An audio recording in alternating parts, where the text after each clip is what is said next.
Reform is obviously in part about policy. I think our policies governing education in this country are outdated. I think they stifle creative problem solving. I think they require that we use dollars in ineffectual ways. I think they make it harder for families and for teachers to choose schools and systems that map their needs, or as educators that match their strengths. But if you read or follow the ed debates of the past 5 years, I'd venture to say that it looks to the casual observer like 95% of education improvement is about policy. The one camp is saying we need dramatically new policies governing school turnarounds and teacher evaluation and school choice. And the other side is a camp saying these policies are horrific. If you just invest in us and give us better professional development, things will work out. And I think as long as that is the debate, we are guaranteed not to make much progress. Because I think if we simply trust in educators and otherwise leave the system largely untouched, nothing much is going to change. There's little evidence professional development or new spending in and of themselves make a big difference. But I think I think we're in a huge danger of people winning polarizing policy fights that are either result in unduly rigid victories or that result in nominal victories that go unfulfilled.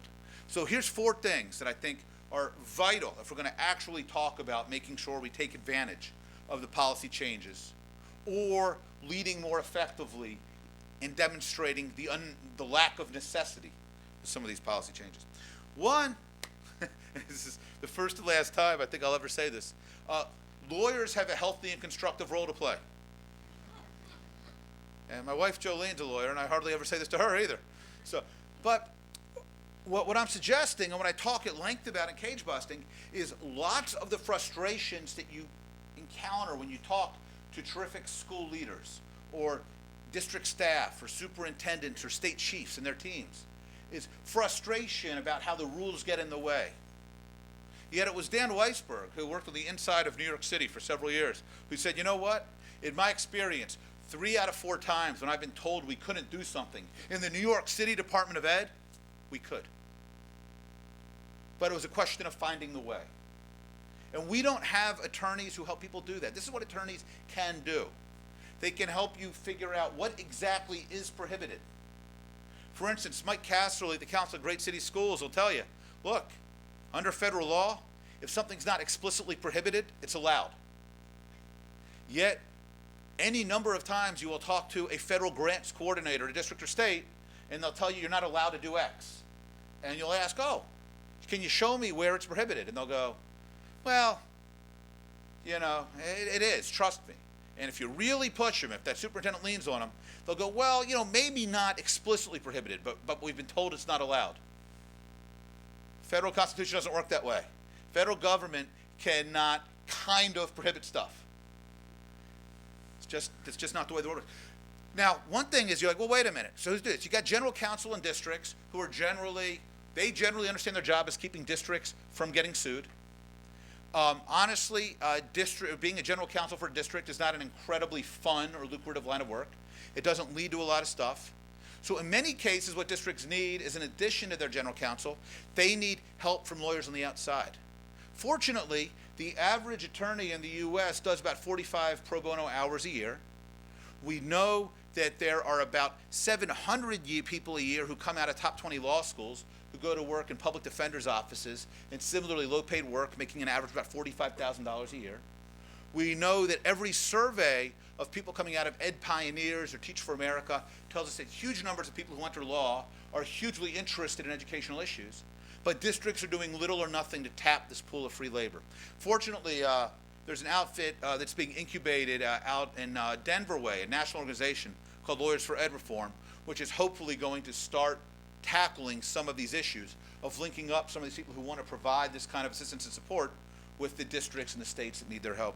Second thing we need a lot more of is just the mix of people going in. We need great financial minds in these school districts helping to figure out how to spend money better. We need smart technology leaders who are excited about this work. We need terrific folks in HR. Historically, too often, it's been the Peter Principle. We took solid middle school math teachers, because they had a family, needed a raise, they had to go get their administration credits to get their step and lane increments. They then wound up, because it was the only way to make more money, becoming not so great assistant principals. They eventually became a principal because they were around long enough, and 30 years later, they are managing the district budget office. This is not the way high-performing organizations go about their work. We need to figure out how do we reward and recognize those great classroom teachers and create career paths that let them excel in the classroom and grow and touch more lives, make more of a difference. But we also need to find out, how do you get great people who are great at managing talent and dollars and technology in district and state offices? And partly that means we need to rethink our salary caps. If your maximum salary in the State Department of Education is $130,000, not only can you not bid good talent away from Oracle or Google, you can't even bid good talent away from big school districts in your state. Third thing we need is we got to rethink training. We need leadership programs to make sure that they're helping folks start to tackle these issues. We need administration preparation that actually starts to put leaders in environments outside of K-12 in structured internships during the summer. If they're an 11-month contract, let's buy out 2 or 3 weeks and put them into something else. It's mentorships that stretch beyond just being mentored by people who've grown up and lived their lives in K-12. It's making sure that what is being read and discussed stretches our leaders into seeing how these issues have been tackled in the world of corporate reengineering or total quality management, to learn what worked and especially what didn't work when people fell in love with jargon and buzzwords outside of leadership. And finally, there's a critical role here for philanthropy and business. There's a huge impetus to invest nowadays in ed policy, to line up behind making sure that we're doing away with social promotion, or to make sure that we're promoting good charter school laws. And these are good things, that's fine. But we also need these guys to invest and push in terms of making sure that states are launching freestanding leadership institutes. Like the program the Public Ed Fund is in the business of launching in Nevada, where you're getting together 20 or 30 leaders from across the state who buy into this, who are excited about it, who are going to be a network for each other, who are going to support each other, who are going to be able to do this work. There are programs that are doing this at University of Virginia. Dart and Curry Partnership helps with turnarounds. Mass Insight up in Boston is helping to train some districts. But we need to build and cultivate this kind of talent and these networks and these ideas across the country. And business and philanthropy have got to play a big role in doing that. And so far, it's not been something on their radar. Thank you guys so much. I appreciate the patience. With that, we'll take any questions.